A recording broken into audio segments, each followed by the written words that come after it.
주님 손을 놓쳤습니다. 나는 나그네로 왔는데 왜 주저앉게 되었나. 나는 청지기인데 언제부터 내 삶의 주인이 되어버렸나. 믿음이 없이는 기쁘시게 못하나니 고된 수고도 다 헛될 뿐이라. 믿음이 없어서 무너진 삶의 모든 자리에 다시 주님을 기다립니다.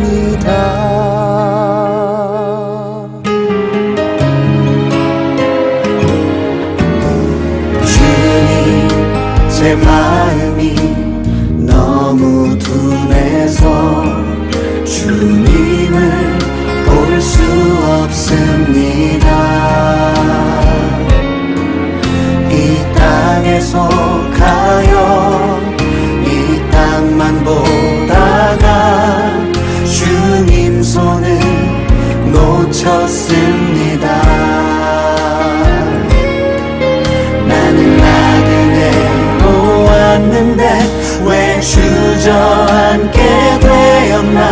나는 청지기인데 언제부터 내 삶의 주인이 되어버렸나.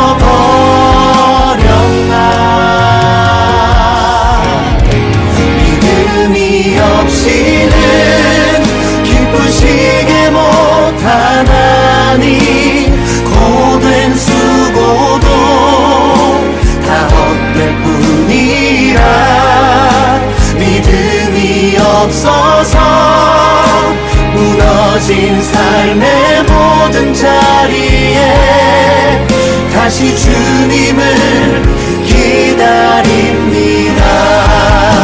믿음이 없이는 기쁘시게 못하나니 주를 찾는 자 반드시 만나리. 믿음이 없어서 무너진 삶의 모든 자리에 다시 주님을 기다립니다.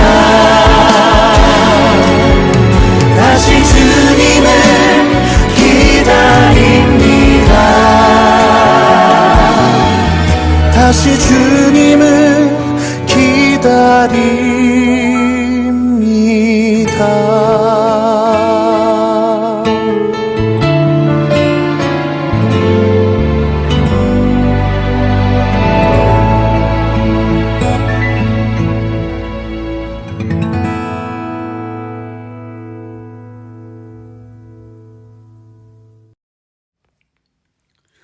오늘 우리에게 주신 하나님의 말씀은 로마서 9장 1절에서 5절까지의 말씀입니다.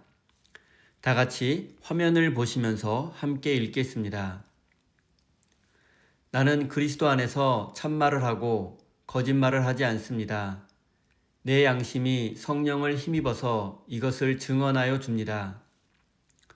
나에게는 큰 슬픔이 있고 내 마음에는 끊임없는 고통이 있습니다.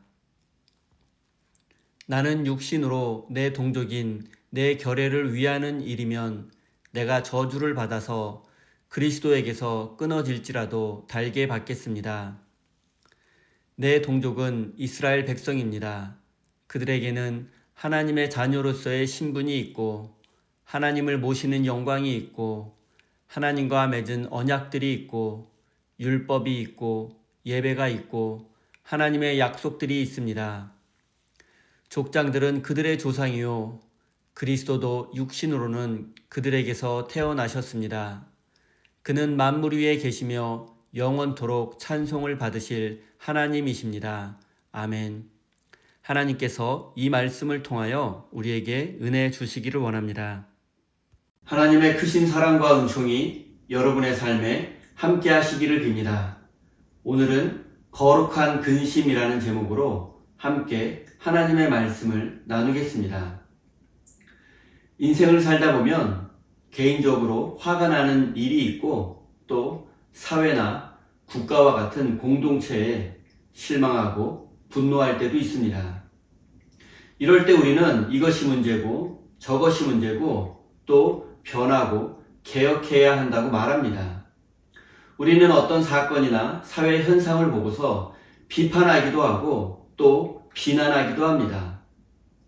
그런데 예수님은 비판을 받지 않으려거든 비판하지 말라고 하셨습니다. 하지만 예수님은 바리새인과 율법학자들을 신랄하게 비판하셨습니다. 그렇다면 우리는 비판을 해야 합니까? 아니면 비판을 하지 말아야 합니까? 예수님은 비판해도 되지만 우리는 비판해서는 안 된다는 것입니까? 아닙니다. 우리가 비판해야 할 때가 있고 또 비판하지 말아야 할 때도 있습니다. 이 두 사이를 잘 구별할 줄 아는 지혜가 필요합니다. 먼저 비판하지 말아야 할 때가 언제인지 알아보겠습니다. 우리가 남을 판단하고 비판하는 것을 통해서 나는 옳고 당신은 틀렸다거나 나는 당신보다 잘나고 능력이 있는 사람이라는 이런 교만한 마음에서 시작된 비판은 하지 말아야 합니다. 상대방을 깎아내리고 자신을 높이려는 마음으로 비판하는 것이라면 그런 비판은 하지 말아야 합니다. 사랑과 아끼는 마음 없이 무조건 상대에게 상처를 주고 그를 끌어내리려는 비판은 하지 말아야 합니다. 상대방이 고통당하더라도 나만 살면 된다는 이기적인 비판을 멈추어야 합니다. 이런 비판은 아무리 옳을지라도 해서는 안 됩니다. 만약 우리가 이렇게 비판하지 말아야 할 상황에서 우리의 자존심이나 이익을 지키고 확대하기 위해서 비판한다면 과연 우리를 그리스도인이라고 할 수 있겠습니까? 한번 생각해 보십시오. 이제 우리가 언제 비판해야 하는지 생각해 보겠습니다. 우리가 어떤 사람이나 문제를 비판하려면 그 사람에 대한 애정이 있어야 하고 그 문제를 해결하려는 치열한 노력과 희생이 있어야 합니다. 애정과 희생이 없는 비판은 비판이 아니라 저열한 비난이 될 수밖에 없습니다. 예수님께서 바리새인들을 비판하신 것을 생각해 보십시오. 예수님은 그들을 비판하심으로써 얻는 이익이 전혀 없었을 뿐만 아니라 그들의 공격과 비난을 감수해야 했습니다. 오히려 예수님은 그들을 살리기 위해서 자신을 십자가의 희생 제물로 바치셨습니다. 십자가를 지더라도 그들이 회개하고 구원받기를 바라셨습니다. 이런 비판은 남을 깎아내리려는 저열한 비판이 아니라 사랑하고 수고하며 자신은 죽어도 좋다는 비판입니다. 내가 손해보고 희생하고 심지어 죽는 한이 있더라도 남을 살리기 위해서 하는 비판. 이런 비판이 바로 우리가 해야 하는 비판입니다. 여러분이 지금까지 인생을 살아오면서 누군가를 비판한 적이 있었을 것입니다. 그런데 여러분의 비판은 어떤 것이었습니까? 남을 깎아내리는 비판이었습니까? 아니면 사랑으로 여러분을 희생하는 비판이었습니까? 우리가 누군가를 비판하려면 애정과 관심이 있어야 합니다. 이런 따뜻한 마음이 없고 옳고 그름만을 따져서 비판한다면 그것은 비판이 아니라 비난이 될 수밖에 없습니다. 사도 바울은 고린도후서 7장에서 이런 말씀을 했습니다. 하나님의 뜻에 맞게 마음 아파하는 것은 회개를 하여 구원에 이르게 함으로 후회할 것이 없습니다. 그러나 세상 일로 마음 아파하는 것은 죽음에 이르게 합니다. 하나님의 뜻에 합당한 걱정은 우리를 구원의 길로 인도합니다. 하지만 세상 일로 인한 걱정과 근심은 우리를 사망의 길로 인도합니다. 세상에 걱정과 근심이 없는 사람이 어디 있겠습니까? 아무리 부유하고 성공한 사람일지라도, 모두가 칭찬하고 부러워하는 사람일지라도 누구에게나 아픔과 상처가 있고 근심과 걱정거리가 있습니다. 이것은 육체를 가지고 물질 세계를 살아가는 인간의 한계입니다. 모든 사람은 세상살이를 통해서 근심과 걱정을 안고 살아갑니다. 그런데 우리 그리스도인들은 한 가지를 더 근심하고 걱정해야 합니다. 굳이 말하자면 거룩한 근심, 거룩한 걱정입니다. 대표적인 예가 바로 사도 바울의 근심입니다. 자기 민족 유대인이 구원받을 수만 있다면 자신은 그리스도에게서 끊어져도 좋다는 이 바울의 고백이 바로 거룩한 근심입니다. 바울은 우리가 상상할 수 없는 고난과 고통을 겪었고 억울한 일을 많이 당했지만 그의 걱정과 근심은 단 하나, 자신의 민족 유대인이 구원받는 것 뿐이었습니다. 자신을 희생하더라도 유대인이 구원받을 수만 있다면 좋겠다는 바울의 근심, 이것이 바로 거룩한 근심입니다. 사랑하는 성도 여러분, 세상 일로 인한 근심과 걱정은 모두 하나님께 맡기십시오. 그리고 이제부터 바울처럼 거룩한 근심에 사로잡히시기 바랍니다. 여러분의 거룩한 근심을 통해서 복음이 전파되고 하나님께서 영광 받으실 것입니다. 4절 말씀입니다. 내 동족은 이스라엘입니다. 그들에게는 하나님의 자녀로서의 신분이 있고 하나님을 모시는 영광이 있고 하나님과 맺은 언약들이 있고 율법이 있고 예배가 있고 하나님의 약속들이 있습니다. 유대인들은 정말 특별한 민족입니다. 그들은 하나님으로부터 너무 많은 은혜와 선물을 받았습니다. 그들은 하나님의 선택을 받아 하나님의 자녀가 되었고 하나님과 언약을 맺었고 율법을 수여받았고 성전에서 예배할 특권이 있고 많은 하나님의 약속을 받았습니다. 심지어 하나님의 아들 예수 그리스도가 유대인의 혈통에서 태어나셨습니다. 이 얼마나 영광스럽고 감사한 일입니까?